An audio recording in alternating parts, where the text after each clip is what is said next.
आगे बढ़ते हैं। जम्मू कश्मीर के अनंतनाग में एनकाउंटर हुआ। वेरीनाग के नौगाम में फोर्सेस और मिलिटेंटों के बीच एनकाउंटर में 3 मिलिटेंट हलाक हो गए।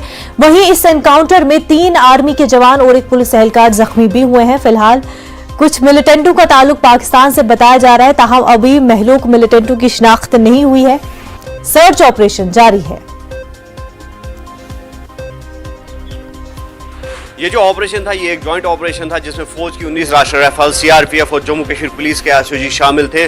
और हम इस वक्त नौगाम वेरीनाग में मौजूद है और ये वो जगह है जहां पर एनकाउंटर रोनुमा हुआ और अभी तक जो है 3 मिलिटेंटों को यहां पर न्यूट्रलाइज किया गया, जबकि 4 सिक्योरिटी एहलकार जिनमें एक पुलिस एहलकार भी शामिल है वो जख्मी हो गए इस ऑपरेशन के दौरान। और आप देख सकते हैं कि अभी भी जो कॉम्बिंग ऑपरेशन है वो जारी है। हालांकि एनकाउंटर खत्म हो गया है लेकिन सर्च ऑपरेशन जो है या कॉम्बिंग ऑपरेशन की अगर हम बात करेंगे वो जारी है। और जिस तरह से आईजीपी कश्मीर ने भी ट्वीट करके इस बात की तस्दीक की है कि जनूबी कश्मीर में जो 2 एनकाउंटर्स हुए, एक कुलगाम और दूसरा अनंतनाग में, तो पुलिस ने इसको एक बड़ी कामयाबी क्लेम किया है। और ये बताया जा रहा है कि ये जो एनकाउंटर्स है या इस तरह के जो ऑपरेशन है इनमें मजीद दिनों में जो है वो शिद्दत लाई जाएगी। और आप इस वक्त भी देख सकते हैं कि किस तरह से सीआरपीएफ, आर्मी और जम्मू कश्मीर पुलिस ने पूरे इलाके का मुहासरा किया है, पूरे इलाके को घेरे में ले रखा है। और ये कोशिश की जा रही है कि जो कॉम्बिंग ऑपरेशन है उसको भी जल्द से जल्द खत्म किया जाए ताकि अगर कोई और मिलिटेंट यहाँ पर मौजूद हो उनको भी न्यूट्रलाइज किया जाए।